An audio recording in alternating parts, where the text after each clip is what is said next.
Hi అందరికీ good morning. ఈరోజు బుద్ధ పౌర్ణమి సందర్భంగా మా పాపకి అక్షరాభ్యాసం చేయించాలని నిర్ణయించుకున్నాము. ఇప్పుడే మా జర్నీ స్టార్ట్ అయ్యింది. మేము వెళ్ళేది ఎక్కడికంటే రాజన్న సిరిసిల్ల జిల్లాలోని లింగంపేట గ్రామంలో బుద్ధ విహార్ ఒకటి ఉంది. అక్కడే చేయించాలని నిర్ణయించుకొని వెళ్తున్నాము. అసలు ఈరోజే మేము ఎందుకు అక్షరాభ్యాసం చేయించాలనుకుంటున్నామంటే బుద్ధుడు అంటేనే జ్ఞానానికి ప్రతీక. బుద్ధుడు అంటే ఒక వ్యక్తి కాదు, అనంతమైన ధర్మరూపం. బుద్ధుడి ధ్యాన యానమి అనంత విశ్వానికి దారి చూపింది కాబట్టి అక్షరాభ్యాసం చేపిస్తున్నాము.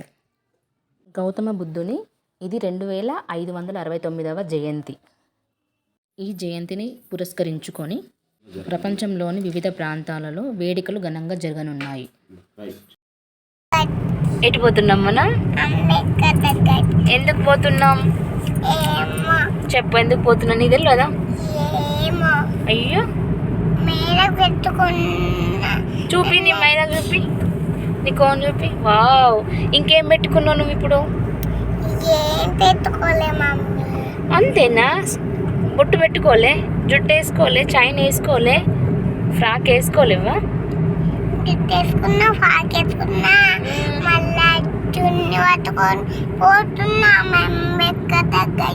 మరి ఇంకేం తీసుకుంటావు? తీసుకున్నా మళ్ళా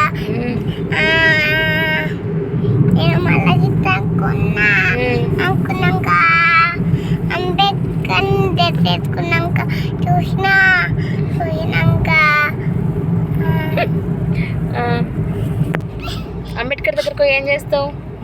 కేక్ కట్ చేస్తా. ఇంకా అంతేనా? డాడీ కూల్ కేక్ చేస్తాడు. అవునా? ఇంకేం చేస్తావు?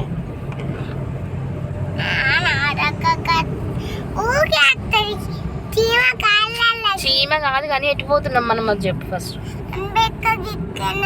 జైబీని చెప్పు, మరి చెప్పు. అంబేద్కర్కి ఏం చెప్తారు చెప్పు, చేతి పైకి అనాలి మరి. అను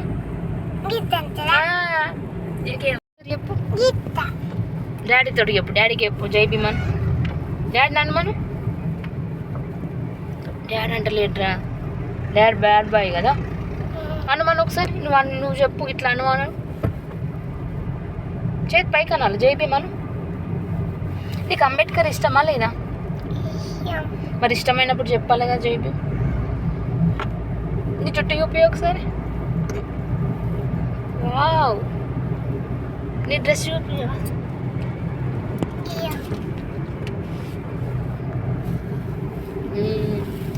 నైస్. నీ చైన్కి ఎందుకు అనుకోలేవేంద్రా?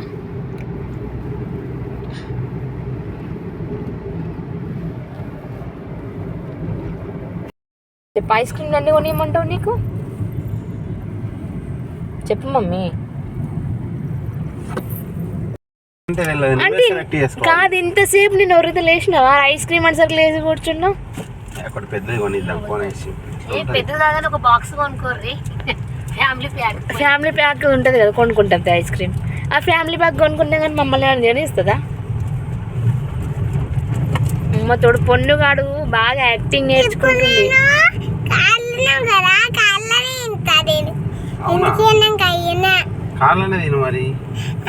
మరి మాకు ఇస్తావా?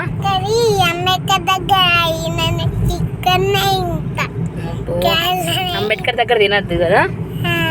కాదు, ఇప్పుడు నాకు ఇస్తావు మరి ఐస్ క్రీమ్? అప్పుడు నాకు డాడీకి ఇవ్వరా? ఇదే అండి మేము రావాల్సిన ప్లేసు, బుద్ధ విహార్ చార్వాక ట్రస్ట్. లోపలికి వచ్చాము కానీ ఇంకా ప్రోగ్రామ్ అనేది స్టార్ట్ అవ్వలేదు. బుద్ధుడికి రావి చెట్టు కింద జ్ఞానోదయం అయింది కాబట్టి ఇక్కడ రాగి చెంబుని రావి ఆకులతో కలిపి పెట్టారు. రావి చెట్టు మరియు ఆకుల వల్ల 24 hours ఆక్సిజన్ అందుతుందని సైంటిఫిక్ రీజన్ ఉంది. క్రీస్తు శకానికి సంబంధించినటువంటిది చెప్తా ఉంటాం. మరి బౌద్ధ మార్గాన్ని స్థాపించాడు. ఆయన అసలు పేరు సిద్ధార్థ గౌతముడు. ఆయన తండ్రి శుద్ధోధనుడు, తల్లి మాయాదేవి. బుద్ధుడు 29 సంవత్సరాలకు మరి జ్ఞానోదయం పొందడానికి బయలుదేరాడు. దేశంలో దుఃఖం ఉన్నది, దుఃఖానికి కారణం ఏంటిది? అతడు యువరాజుగా ఉండి 29వ సంవత్సరంలో మరి దీనికోసం పరిశోధనకై వెళ్ళడం అనేటువంటిది జరిగింది. ఆ సత్యాన్ని ప్రయాణించి 35 సంవత్సరాల కాలంలో దీనికి ఒక మార్గాన్ని కనుగొన్నాడు. అంటే 29 నుంచి 35 వరకు అంటే 6 సంవత్సరాల కాలం లోపల ఒక మానవాళికి సుదీర్ఘ ప్రపంచంలో ఇంతవరకు మళ్ళీ ఎవరు దానికంటే గొప్పది కనుగొనలేదు. అందుకనే బుద్ధుడు ప్రపంచ దేశాలకు విస్తరిస్తూ ఉన్నాడు.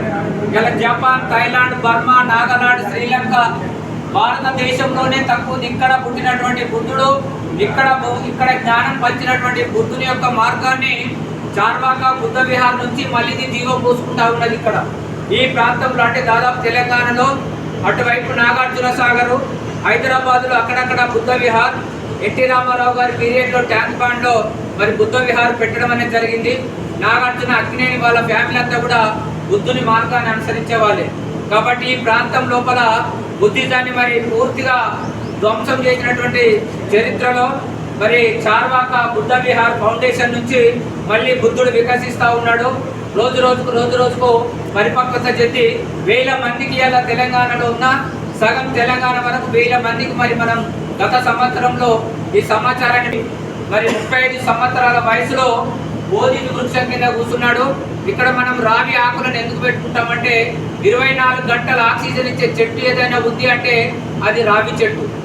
అందుకే రావి చెట్టు దగ్గర మనం ఇక్కడ ఒక చెట్టు ఉంటే 1000 మందికి ఆక్సిజన్ అనేటువంటిది మనకు ఫ్రీగా వస్తుంది.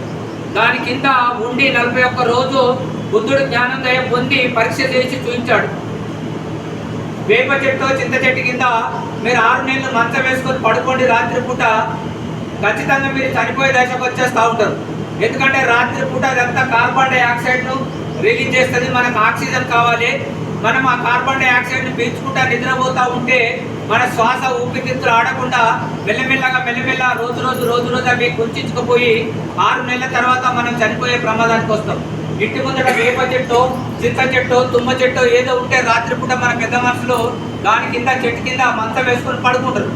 అట్లా 6 నెలల కాలం అట్నే కంటిన్యూ కొనసాగితే అతని ఆరోగ్యం క్షీణించిన తర్వాత వాళ్ళ యొక్క ఆలోచన ఏముంటుందంటే పక్క పొన్నంతో గొడవ పెట్టుకున్నాడు కాబట్టి వాడేదో మంత్రాలు చేస్తాడు కాబట్టి మన నాన్న రోజుకు ఇట్లా అయిపోతూ ఉన్నాడు, చనిపోయే దశకు వస్తుండని చెప్పేసి అని ఆ రకంగా ఒక మూఢభావానికి వెళ్ళిపోతూ ఉంటాడు. అది వాస్తవం కాదు. మన కార్యక్రమం చేసుకునేటప్పుడు మామిడాకులను ఇంట్లో పెట్టుకుంటాం. ఒక్కసారి 100 మంది 1000 మంది ఒకటేసారి ఆకులోనికి వస్తే ఆక్సిజన్ సరిపోదు కాబట్టి మామిడాకులు 12 గంటలు ఆక్సిజన్ ఇస్తాయి, రావి ఆకులు 24 గంటలు ఆక్సిజన్ ఇస్తాయి. కాబట్టి రాత్రి పూట కూడా ఆక్సిజన్ ఇస్తాయి. కాబట్టి 41వ రోజు మరి బుద్ధుడు దాని కింద కూర్చొని జ్ఞానోదయం పొందిడు కాబట్టి ఆక్సిజన్ ఆయన పుష్కలంగా వచ్చింది. కాబట్టి ప్రపంచ జ్ఞానాన్ని మొత్తం పరిశోధన తన మెదడులో తీసుకున్నాడు. తను ఎప్పుడు చనిపోతాడో కూడా చెప్పాడు. మనం ఎప్పుడు చనిపోతామో ఇప్పుడు మనకు తెలియదు, మనం ఎప్పుడు పుట్టామో మనకు తెలియదు. కాబట్టి మన పుట్టుక మన మరణం అనేటువంటిది తెలియనటువంటి సందర్భంలో మరి బుద్ధుడు అదే రోజు పుడతాడు, అదే రోజు మరణిస్తాడు కూడా. నేను రేపు ఇన్ని గంటలకు మరణించబోతున్నా, నా కార్యక్రమాలను అన్నింటి ఏర్పాటు చేసుకోమండి అని చెప్పి శిష్యులకు చెప్తూ ఉంటాడు. అంటే చనిపోయేది కూడా అతడు గ్రహించగలిగే శక్తి తన శరీరంలో వస్తుంది. మన శరీరము సూర్యగోళానికంటే చాలా పవర్ఫుల్ అయినది ఏదైనా ఉంది అంటే అది మానవ శరీరమే.